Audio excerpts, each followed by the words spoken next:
The air in Willow Creek, Colorado carried the sharp tang of pine and the faint hum of summer on June 15th, 1995. I, Lauren Carter, woke in my childhood bedroom, my heart pounding and my mind a kaleidoscope of memories that didn't belong to this moment. Sunlight streamed through the faded blue curtains, catching dust motes in a lazy dance. But I was frozen, my breath hitching as images from another life flooded me. I saw flames, a searing pain across my skin, and the cold, hateful eyes of Ethan Brooks, my childhood friend turned husband, who'd poisoned me with a virus that left my body festering until death claimed me. In that final moment, as my vision blurred and my lungs failed, I'd whispered a desperate wish to the universe to rewrite my fate to live for myself. A blinding light had enveloped me, warm and fierce, and now impossibly I was here reborn on the day that changed everything. I sat up, my hands trembling, as I touched my unscarred face, smooth and unmarred by the burns that had defined my past life. The mirror across the room reflected a younger me, 17, with clear hazel eyes and a cascade of chestnut hair, not the disfigured shadow I'd become. My heart raced with a mix of fear and exhilaration. This was the day of the fire at Willow Creek University's research lab, where I'd rushed into the inferno to save Ethan, only to be repaid with resentment and betrayal. In that life, I'd sacrificed everything, my dreams, body, and future, for a boy who never loved me. But now, gifted this second chance, I vowed to choose differently. No more playing the martyr. No more clinging to a childhood bond that had only brought me pain. Today, I'd live for Lauren Carter. The distant wail of sirens snapped me out of my reverie.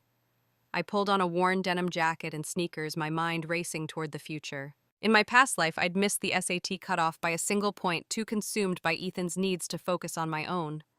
Later, my burns made me feel so inferior that I never tried again. This time, I'd pour every ounce of energy into studying, aiming for a college scholarship to escape Willow Creek's small-town grip. My parents' modest diner barely kept us afloat, and I'd always dreamed of a life beyond its greasy counters. The fire at the lab would be Ethan's problem, not mine. Let him face the flames alone. As I stepped outside, the summer heat pressed against me, mingling with the acrid scent of smoke drifting from the university. Neighbors gathered on their porches, whispering about the blaze. Mrs. Thompson, the town gossip, leaned over her fence, her voice carrying, "That lab's got all their fancy equipment. Bet it's $1 million loss if it goes up." I ignored her, my steps quickening toward the campus. Not out of concern for Ethan, but because I needed to see the moment my life diverged from its old path. The crowd thickened near the lab students and townsfolk, craning their necks as flames licked the building's windows. Fire trucks lined the street, their red lights pulsing like heartbeats. I spotted Ethan near the lab's entrance, his sandy hair disheveled, his graduate researcher badge glinting under the sun. He was 22, fresh from college, the town's golden boy destined for greatness. In my past life, his panicked cry, "Lauren, help me," had sent me running into the fire without a second thought. I dragged him out, shielding him with my body, only to suffer burns so severe they left me scarred and shunned. Ethan had been trying to save critical data but never thanked me. Instead, he married me under pressure from town rumors, resenting me for trapping him when his heart belonged to Janie Miller, his high school sweetheart. As I stood among the crowd, Ethan's eyes found mine wide with expectation. "Lauren, if things go wrong, you'll save me, right?" His voice was low, almost pleading, carrying the weight of our childhood promises. We'd grown up inseparable, sharing secrets under the willow tree by the creek, dreaming of futures beyond this town. But those dreams had been mine alone.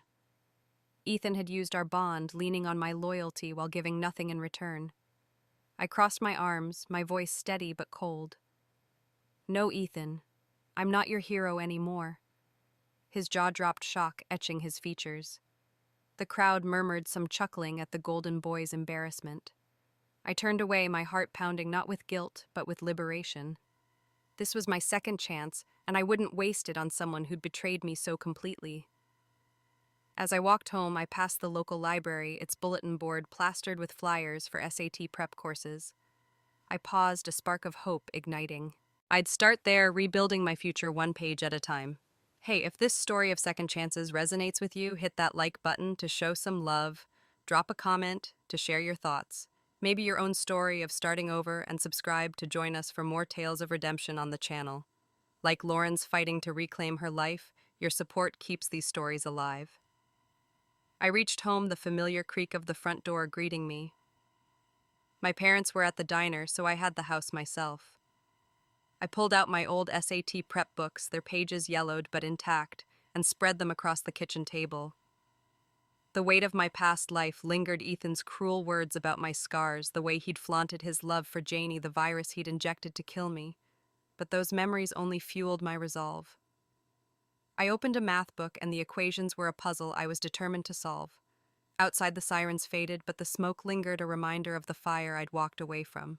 For the first time, I felt the stirrings of a life mine alone, where I'd chase my dreams, not someone else's. The sun hung low over Willow Creek, casting long shadows across the university campus, as the fire at the research lab raged on. I, Lauren Carter, stood at the edge of the crowd, the heat from the flames brushing my skin like a warning. The air was thick with smoke and the sharp crackle of burning wood. But I focused on Ethan Brooks, standing perilously close to the lab's entrance. His face, usually so confident, was etched with panic, his hands clenched as he stared into the inferno. In my past life, this was the moment I'd run to him, shielding him from the flames and sacrificing my body to save his. The burns had left me scarred, my dreams of college shattered, and Ethan's gratitude had turned to resentment. But today, reborn with the clarity of that betrayal, I chose a different path. Ethan's eyes locked onto mine, desperate and searching.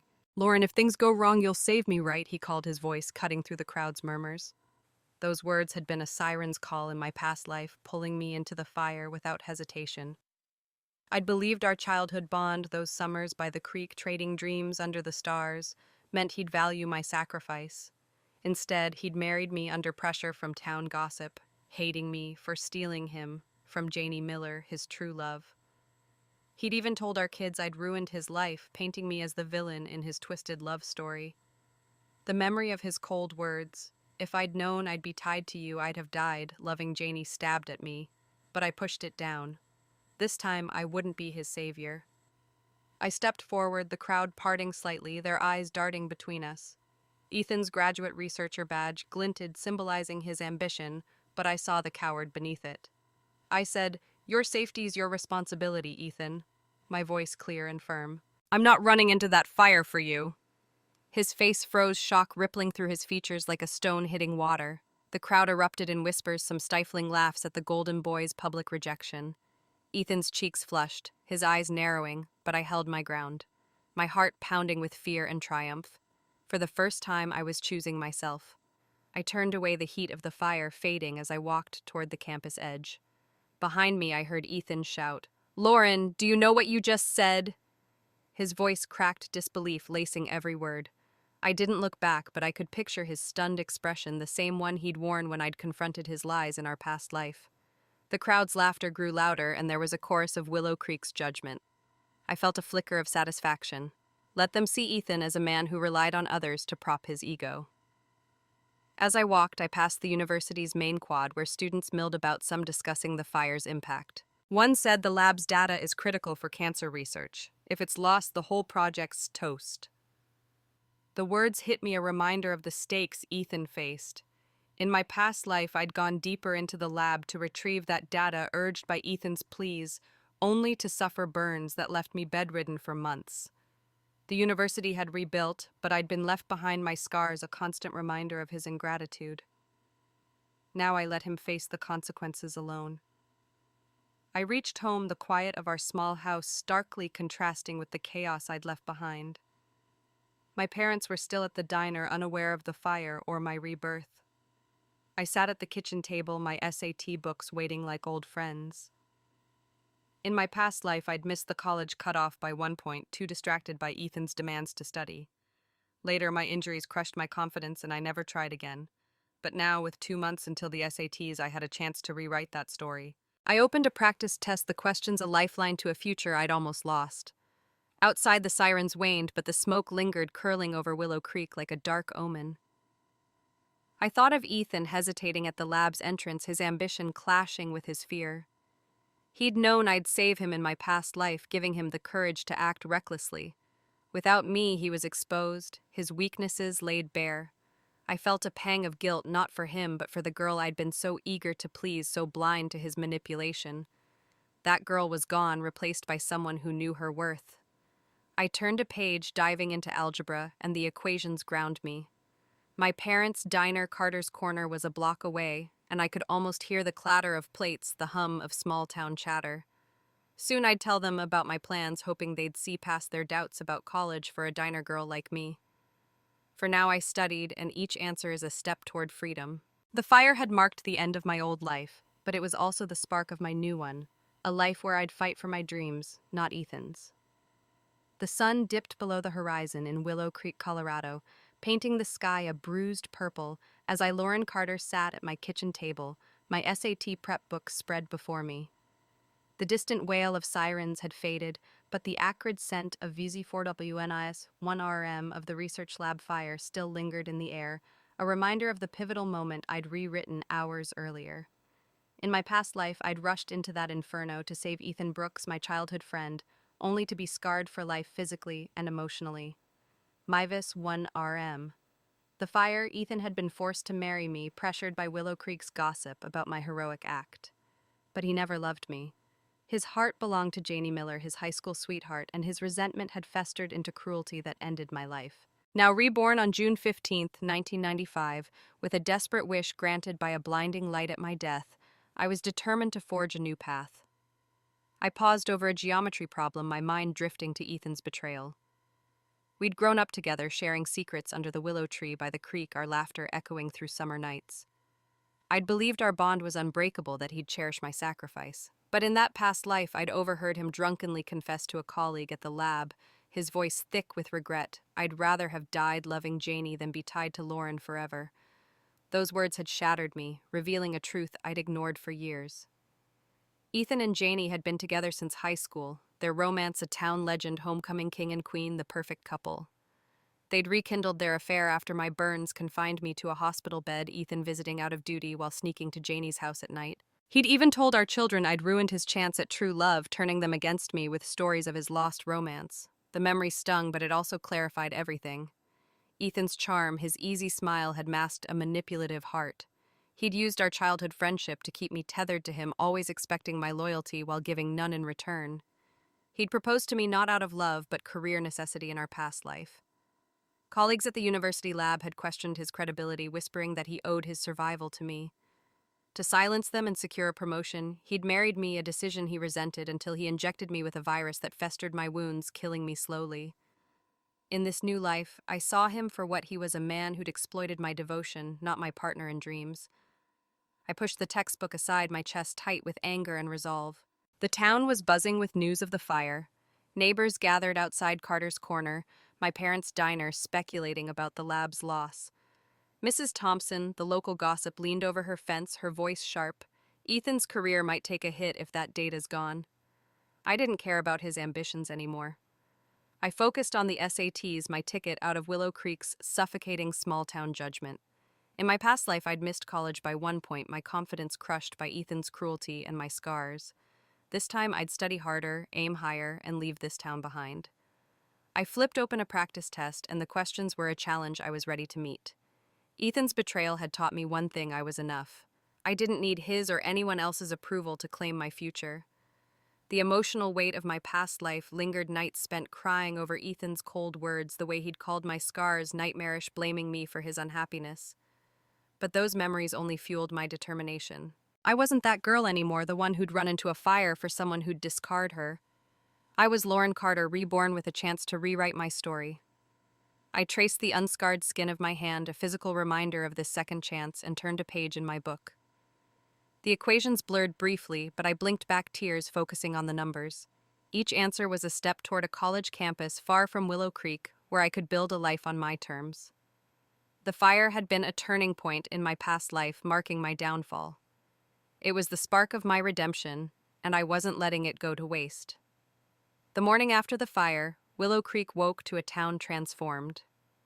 The university's research lab, a cornerstone of local pride, lay in ruins, its charred skeletons starkly contrasting to the vibrant campus Lauren Carter had walked past the day before. The fire on June 15, 1995, had gutted the lab, destroying critical cancer research data and equipment worth millions. News vans from Denver crowded the streets, reporters interviewing shaken professors about the project's collapse.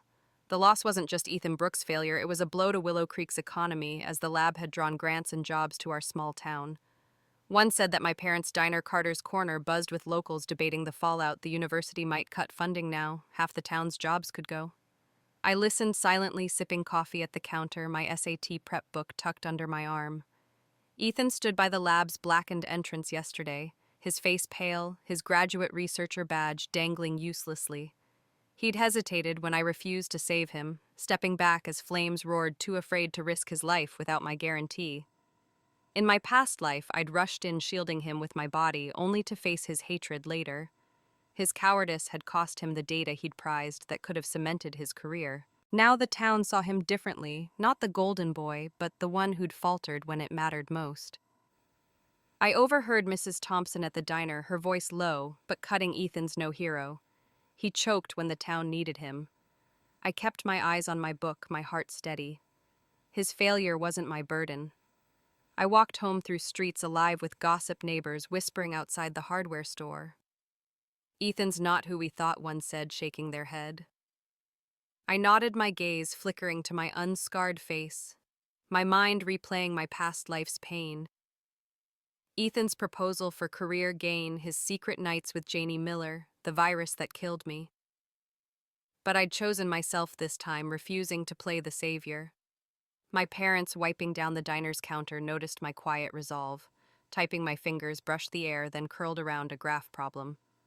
"Lauren's studying again," my mother asked, surprised. After what she did, I nodded, my voice firm. "I'm not saving him this time, Ethan. I'm keeping myself." I sat at my kitchen table, the same one where I'd studied the night before, my SAT books now joined by a used notebook filled with practice questions. In my past, shoe for you nice 1 RM past life, I'd missed college by a point. My confidence shattered by Ethan's scorn and my burns. This time I was ready, no scars, no hospital stays, just a clear shot at my dream school. "Chongman." My mother looked up from the appointment. Ethan and Janie faced the police, their high school romance rekindled after the fire, but their attempt to steal Lauren's college spot failed. She'd earned that admission fair and square, and now she was reporting the fraud that nearly cost her everything. Ethan had been the town's pride, the one who'd always leaned on her, but now he was exposed, his forged prime. My fingers curled in my gangway, my heart cold but resolute. "You don't need to save him, Lauren. You're not the one risking everything for him." I nodded. "Jose," my parents shook their heads, their hands now a little bruised, but I wasn't going to let Ethan's fire swallow me up. I would rewrite my story and reclaim my college pursuant to my terms. I returned to my practice test, and the questions were a puzzle I was determined to solve. I'd fight for my future, not Ethan's. Without hesitation, I walked away from the burning lab, my heart a steady flame. This was my second chance, and I was done being Ethan's pawn. I headed home, my steps firm, my mind clear. I wasn't running back into danger, not this time. I was rewriting my story, one question at a time. The late afternoon sun cast long shadows across Willow Creek, Colorado on June 16, 1995, as Lauren Carter walked home from the university campus, the smell of smoke still clinging to the air. The fire that had gutted the research lab yesterday was the talk of the town, its destruction rippling through our small community. The local paper's headline screamed, "Lab fire cripples university research and whispers at Carter's Corner." My parents' diner hinted at layoffs looming for the lab's support staff. I carried my SAT prep books, and my focus was laser sharp on the college entrance exam just 2 months away. In my past life, I'd sacrificed everything, my body, my dreams, for Ethan Brooks, only to face his betrayal. Reborn through a desperate wish at my death, I'd refused to save him from the fire, choosing myself instead. But the consequences of that choice were about to crash into me. I was halfway down Main Street when Ethan's voice cut through the hum of passing cars. "Lauren, you got a minute?" His tone was sharp, laced with anger. I turned to see him striding toward me, his sandy hair mussed, his graduate researcher badge pinned crookedly to his jacket. Behind him, Janie Miller trailed, her auburn curls bouncing, her eyes glinting with something venomous. Ethan stopped a foot away, his face flushed. "He snapped because of you, so that I couldn't save the lab's data. That was my shot at a promotion, Lauren. If you'd helped, I'd be a hero right now." His words echoed the entitlement I'd known in my past life, when he'd blamed me for his misery after I'd saved him my burns, a constant reminder of his ingratitude. I squared my shoulders, meeting his gaze. You didn't have the guts to go in, Ethan. Don't pin your failure on me. My voice was steady, but inside my heart raced. In my past life, I'd have crumbled under his anger, desperate to please him. But now I saw the truth. Ethan had leaned on my loyalty since we were kids, always expecting me to fix his messes. Janie stepped forward, her smile saccharine, but her eyes cold. You're nothing, Lauren, she said. Ethan's a star researcher, the only college grad on this street. You should have been grateful to help him. Her words dripped with disdain, revealing the depth of their bond, a bond I'd been blind to for years. Ethan and Janie had been high school sweethearts, crowned homecoming king and queen at Willow Creek High. Their romance was the stuff of local legend whispered about at the diner's counter. They'd parted ways when Ethan went to college, but my burns had given them an excuse to reconnect. In my past life, I'd seen Ethan slip into Janie's house late at night, their silhouettes framed by her window. I'd thought I was imagining it too, broken by my scars, to confront him. But now their lingering glances, Janie's hand brushing Ethan's arm, his softening expression confirmed what I'd missed. They'd been entangled long before the fire, and my sacrifice had only deepened their resentment toward me. The street buzzed with onlookers, neighbors pausing outside the hardware store, their eyes darting between us.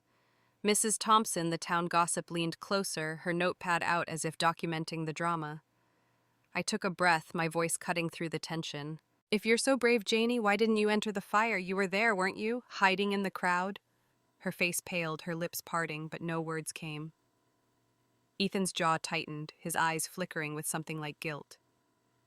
That's enough, Lauren, he said, but his voice lacked conviction. I turned away, my books clutched tight, refusing to let their accusations pull me back into their orbit. Back home, I sat at the kitchen table, my SAT prep books open, but my mind replayed the confrontation. The town's judgment-stung neighbors had once pitied me, whispering about my scars and my past life. Now they'd see me as the girl who let Ethan down. But I wasn't that girl anymore. I traced a geometry problem and the lines grounded me. My parents, still at the diner, didn't know the whole story, but I'd tell them soon, hoping they'd support my college dreams despite their doubts about a diner girl aiming so high. The fire's aftermath had shaken Willow Creek, but also freed me. Ethan's failure was his own, and I was done carrying his burdens. I turned a page, the equations a map to a future where I'd define my worth. The days following the Willow Creek lab fire were a blur of whispers and rebuilding. But I, Lauren Carter, kept my eyes on the prize, the SATs, my gateway to a life beyond this small Colorado town. It was June 20th, 1995, and the university was reeling, its research program gutted, and local jobs were at risk. Carter's Corner. My parents' diner was packed with townsfolk debating the fire's fallout. The lab's grants might dry up, one regular said, sipping coffee. The whole town could feel it. I served tables after school, my SAT books tucked behind the counter, my resolve unshaken by the community's unrest. In my past life, I'd let Ethan Brooks' needs derail my dreams, rushing into that fire to save him, only to face his hatred and a virus that killed me. Reborn with a second chance, I'd refused to play his hero, and now I was rewriting my story one study session at a time. As I wiped down tables, the diner's bell jingled and Ethan stormed in his face, a storm of frustration. Janie Miller followed, her expression smug, her auburn curls catching the fluorescent light. Ethan's voice was low but sharp. Lauren, I need you to collect soil samples from Blackwood Forest for the lab. It's for a new project to salvage our funding. His demand hit like a slap. In my past life, I'd spent a grueling night in that forest collecting samples despite my unhealed burns, only for Janie to take credit. Her contribution earned her a university recommendation, landing her a lab job after graduation. While I was left humiliated, my efforts were erased. Ethan had looked at me then with disgust, saying I smelled like a sewer while Janie basked in his praise. I set down the rag, meeting his gaze. I'm not your servant, Ethan, I said, my voice calm but firm. Ask Janie. She's always by your side, isn't she? Janie's smirk faltered, her eyes narrowing. What's that supposed to mean? She snapped. Ethan's just asking for a bit of help. You're his childhood friend, aren't you? Her words were a taunt, reminding me of the bond I'd once cherished. Ethan and I had shared dreams under the willow tree, but those memories were tainted now. He'd used our friendship to manipulate me, leaning on my loyalty while sneaking off with Janie, their high school romance rekindled behind my back. The diner went quiet, customers glancing over, sensing the tension. My mother behind the counter raised an eyebrow but said nothing. I breathed my heart steady despite the weight of their stares. I'm busy studying Ethan. If the lab needs samples, you're the researcher. Figure it out. His face twisted with anger and disbelief, but I held my ground. Janie stepped closer, her voice dripping with condescension. You're just jealous, Lauren. Ethan's going places and you're stuck here pouring coffee. I smiled, faintly unfazed. Then why don't you go with him, Janie? You worship him. Sounds like a perfect match. Ethan's eyes flickered, caught between defending Janie and maintaining his authority. Fine, he muttered. We'll handle it. They left Janie's glare burning into me, but I returned to the counter, grabbing my SAT book. The town's gossip would spread. Mrs. Thompson was already whispering to a neighbor, but I didn't care. In my past life, I'd let their judgment crush me, believing I was less because of my scars. Now I felt a spark of pride. I was fighting for my future, not theirs. That night I studied at home, the quiet broken only by the hum of crickets outside. My parents came home late, their faces tired but curious. What was that with Ethan? My father asked, setting down his keys. I hesitated, then told them about the fire, my refusal to help, and Ethan's demand. My mother frowned. He's always relied on you, Lauren. It could be too much. Her words were a validation I hadn't expected. They'd doubted my college dreams, assuming I'd stay at the diner, but now I saw a flicker of support. I opened my practice test, and the questions were a lifeline. Blackwood Forest was Ethan's problem now, and I was done being his solution. My future was waiting, and I was ready to claim it. The summer heat clung to Willow Creek, Colorado on June 25, 1995, as Lauren Carter walked home from Carter's Corner, my parents' diner with my SAT prep books tucked under my arm. The town was still reeling from the university lab fire 10 days earlier, its economic ripples threatening local jobs. The diner's regulars whispered about budget cuts and layoffs, their voices heavy with worry. I focused on the upcoming SATs, my ticket out of this small town's suffocating grip. In my past life, I'd sacrificed everything for Ethan Brooks, rushing into that fire to save him only to be scarred and betrayed.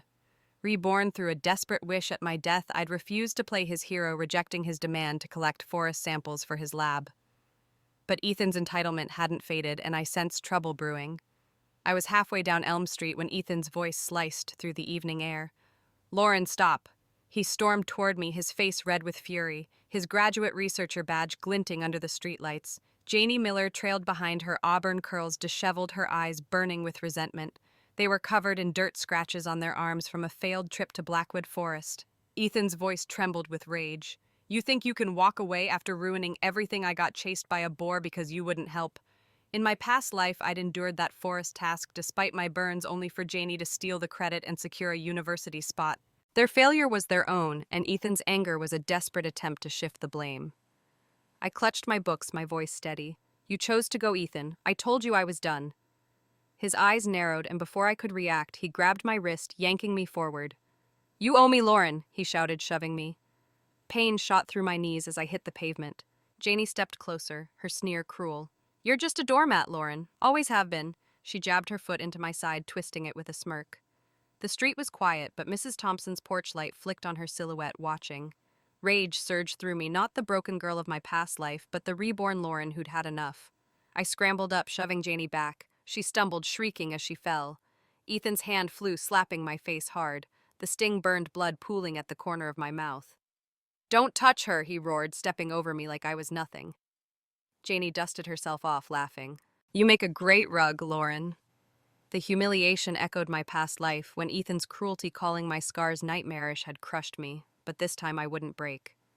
I dragged myself up my cheek, throbbing, and met their eyes with a cold stare. You're done controlling me, I said, my voice low but firm. I turned and walked away, their stunned silence trailing behind me. I packed a small bag at home, clothes, books, and a photo of my parents at the diner's opening. The fire's aftermath had exposed Ethan's true colors, and I couldn't stay in Willow Creek's toxic orbit. I'd heard of a boarding house near Lincoln High School 10 miles away where I could rent a room cheaply. I left a note for my parents. I'm safe studying for the SATs. I'll explain soon. My mother had seen the confrontation at the diner, her quiet support a flicker of hope. In my past life, I'd stayed enduring Ethan's abuse until he killed me with a virus. Now I was breaking free. I caught a late bus, the town's lights fading as I headed toward a new start. I settled into a cramped room at the boarding house with a desk big enough for my books. The next day, I registered as an independent student at Lincoln High, securing access to their SAT prep resources. The school's library was a haven, its shelves lined with practice tests and study guides. I sat by a window, sunlight warming my bruised cheek, and opened a math book. The equations were a puzzle, each answer a step toward college, a dream I'd abandoned in my past life. I thought of my parents, hoping they'd understand. The town's judgment, once a weight, was irrelevant now.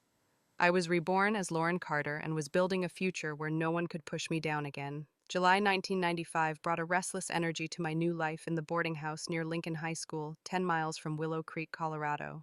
Lauren Carter, had left behind the town's gossip and Ethan Brooks's violence, my bruised cheek a fading reminder of his assault. The university lab fire's fallout still dominated the news, with reports of funding cuts threatening Willow Creek's economy. My parents called weekly, their voices a mix of worry and pride as I told them of my SAT prep. "You're really doing this, Lauren?" my mother asked, her tone softening. I nodded into the phone, my heart swelling. In my past life, I'd missed college by a single point, my confidence shattered by Ethan's cruelty and my burns. Reborn through a dying wish, I'd refused to save him from the fire, choosing my own path. Every hour spent studying was a brick in the foundation of my new future. I rose at dawn, my tiny room lit by a single lamp, as I pored over SAT practice tests. Math problems, vocabulary drills, and reading passages filled my days, and the library was my sanctuary. My roommate Sarah, a quiet girl aiming for nursing school, became my study partner. Her encouragement a balm after years of Ethan's disdain. She said, "You're killing these practice scores," one night, grinning over her biology notes. I smiled, a flicker of joy breaking through my focus.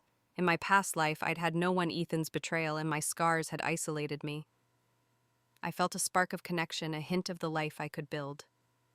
The SATs were weeks away, and I was ready, my scores climbing with each mock exam. The test day arrived, a crisp August morning. I sat in Lincoln High's gymnasium, pencils sharpened, heart steady. The questions felt familiar, and my months of study were paying off. When I walked out, I knew I'd done well, a quiet triumph that carried me back to the boarding house where Sarah high-fived me. Days later, I visited the post office to check for my results, my heart pounding with hope. But the clerk's words stopped me cold. "Lauren Carter, your admission was withdrawn. Your fiancé came with your ID and said you were getting married." My blood ran cold. Ethan, in my past life, he'd used my national ID number to control me, marrying me for his career while loving Janie Miller. He'd forged my documents to steal my college spot, likely for Janie. Fury surged through me, but I kept my voice calm. "He's not my fiancé, that ID's fake. I want my admission back." The clerk's eyes widened and he promised to investigate. I marched to the Willow Creek police station, my SAT scores clutched in my hand, high enough for a scholarship to Denver University. I filed a report detailing Ethan's fraud and Janie's involvement.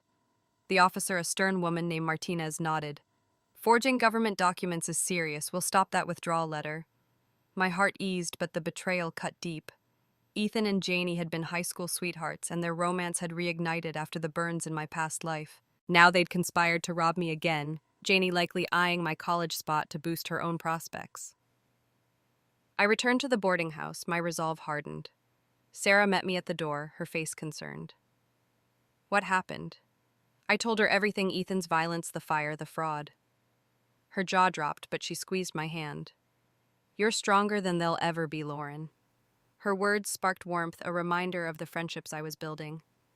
I sat at my desk, opening my SAT book to prepare for a backup test, just in case the town's gossip, Mrs. Thompson's whispers about Ethan's downfall, reached me through my parents' calls.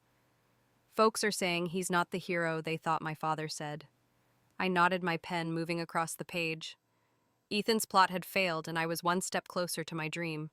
The fire had tried to burn me again, but I was rising from its ashes stronger than ever. The fluorescent lights of the Willow Creek police station buzzed overhead on August 10th, 1995, casting stark shadows across the linoleum floor. Lauren Carter, sat in a hard plastic chair, my SAT scores, a ticket to Denver University, clutched in my hands.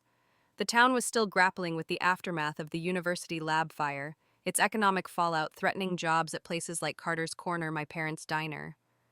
I'd moved 10 miles away to a boarding house near Lincoln High School, escaping Ethan Brooks' violence and focusing on my college dreams.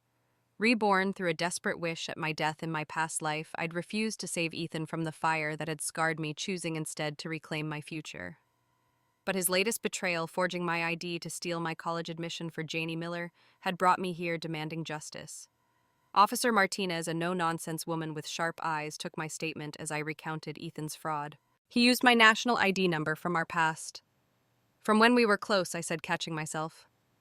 In my past life, Ethan had married me for career gain, hating me for tying him to me instead of Janie, his high school sweetheart.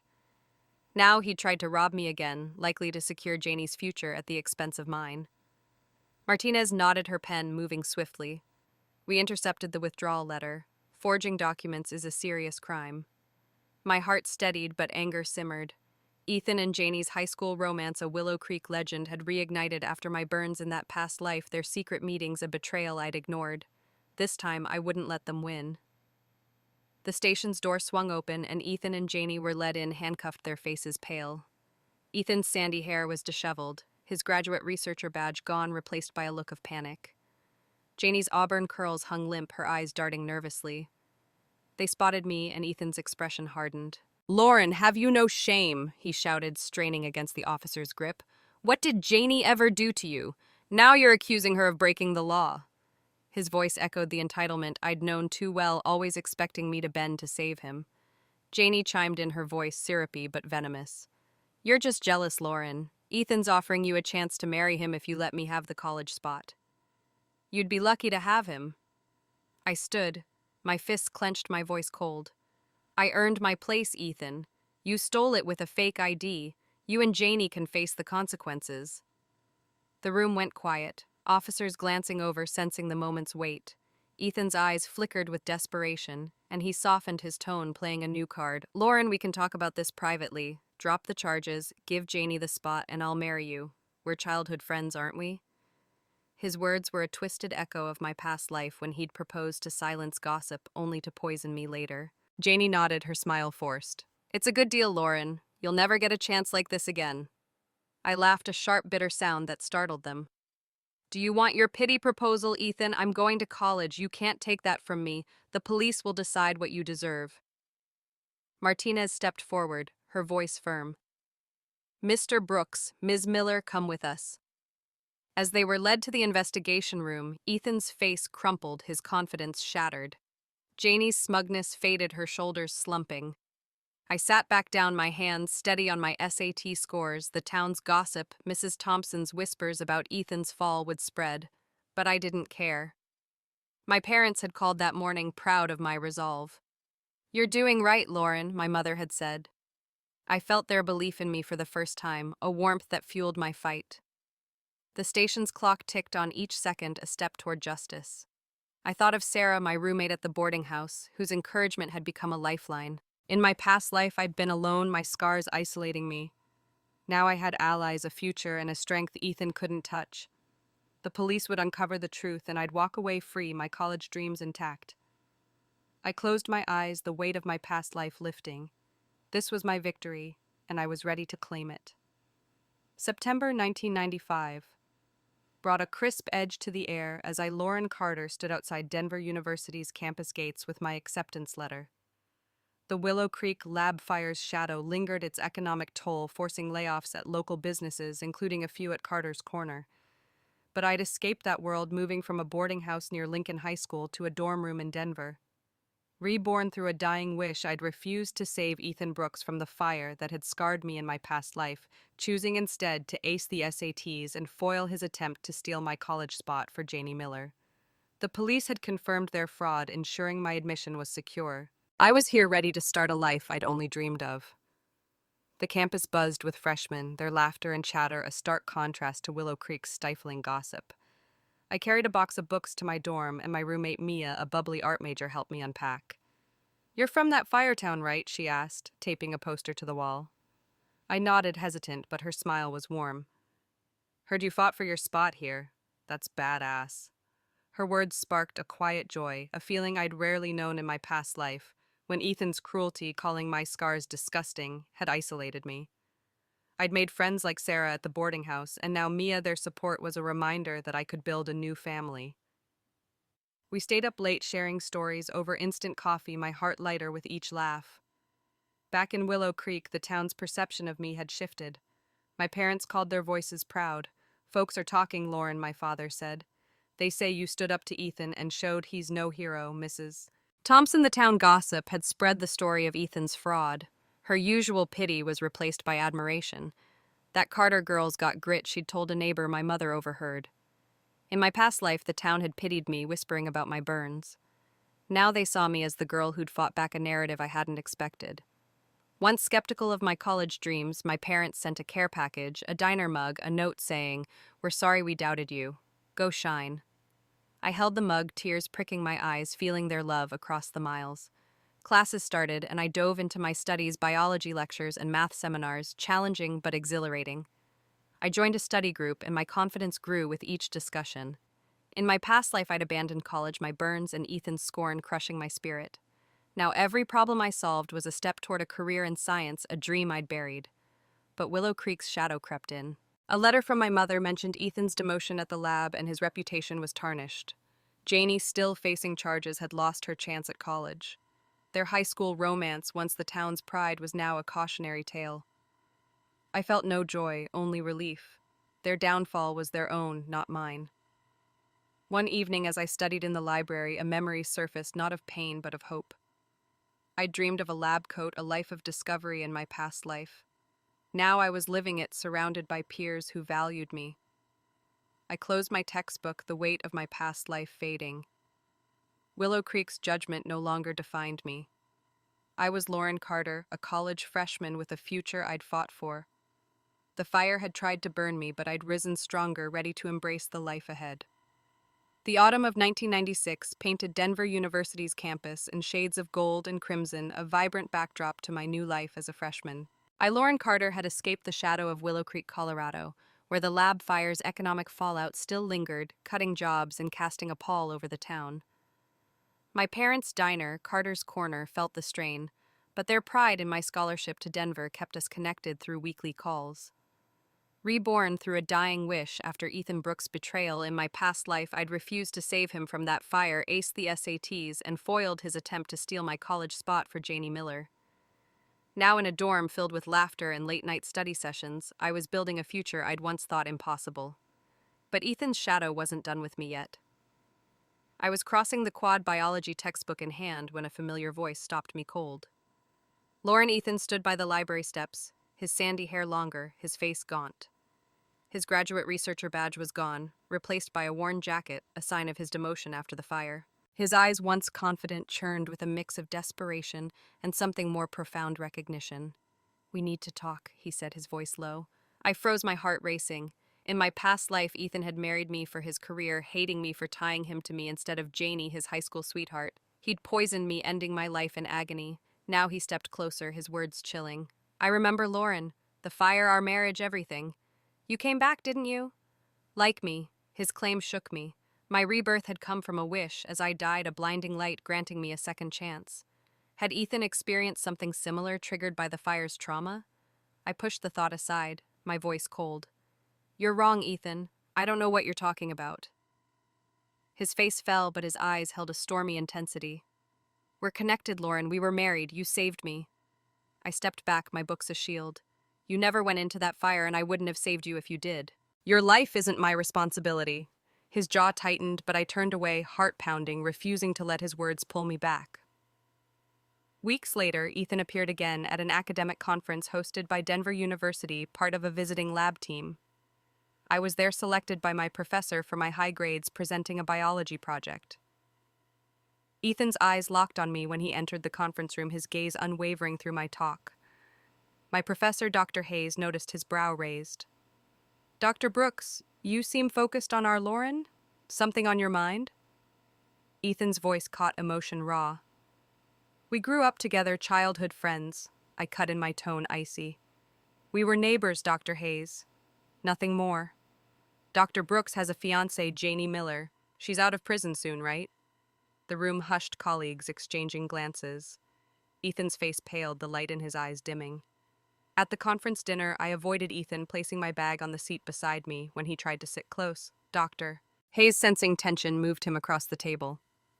Lauren mentioned you're engaged, he said, his tone curious. I nodded, my voice even Janie's, his high school sweetheart. I'd rather not stir gossip.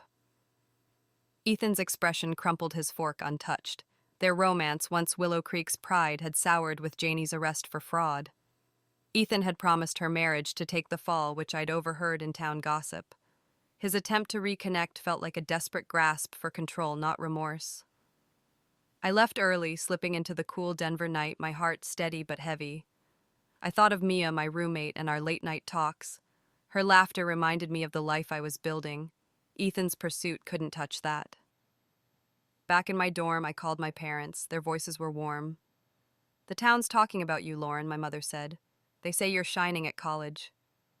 Their pride, once uncertain, was a lifeline. Ethan's claim about our past life lingered, but I pushed it away. I'd loved him in my past life only to be destroyed. Now I am free, and my future is bright with possibilities.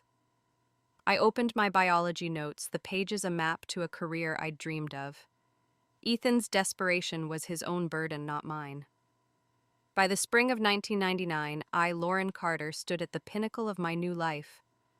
I'd graduated from the University of Denver with honors, and my biology degree is a testament to years of relentless study.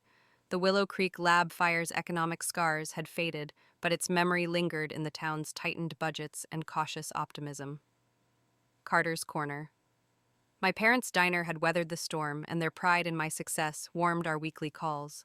Reborn through a dying wish, I'd refused to save Ethan Brooks from that fire, secured my college spot against his fraud, and built a life free of his shadow. Now I'd accepted a position as technical director at the rebuilt Willow Creek University lab, a role that placed me above Ethan, who'd remained a low-level researcher after his demotion. My return to Willow Creek for the lab's welcome banquet was bittersweet. The town had changed. Neighbors who once pitied me now nodded respectfully. Mrs. Thompson, the gossip, had spread tales of my triumph, saying Lauren Carter's outshone them all. My parents attended the banquet, their eyes shining as I was introduced.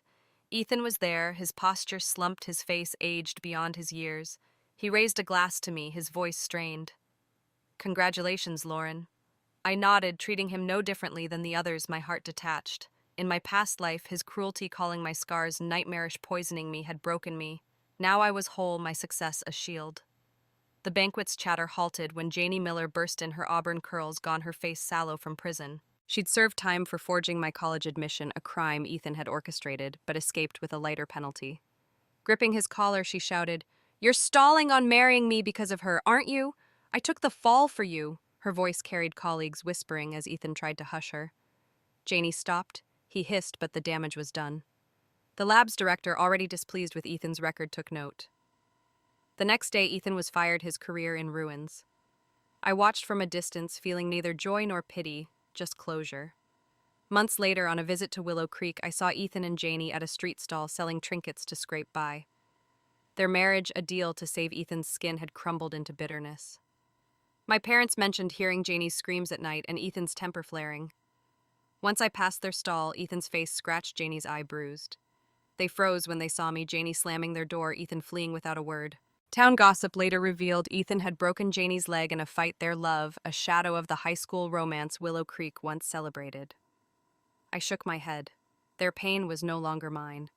In my past life, I'd given everything for Ethan only to be destroyed. Now I was free. Back at the lab, I thrived, leading projects that drew national attention. My parents visited, and their dinner mug was a fixture on my desk, a reminder of their support. Friends like Mia and Sarah filled my life with laughter, and their encouragement contrasted with the isolation of my past. One evening, as I reviewed data under the lab's bright lights, I paused, a memory surfacing, not of Ethan's betrayal, but of my hope. I'd dreamed of this life, a lab coat and a purpose, and now I was living it. Willow Creek's judgment, Ethan's desperation, Janie's ruin, they were footnotes in my story. I closed my laptop, the future stretching wide before me. The fire had tried to burn me, but I'd risen, my triumph a flame that would never fade.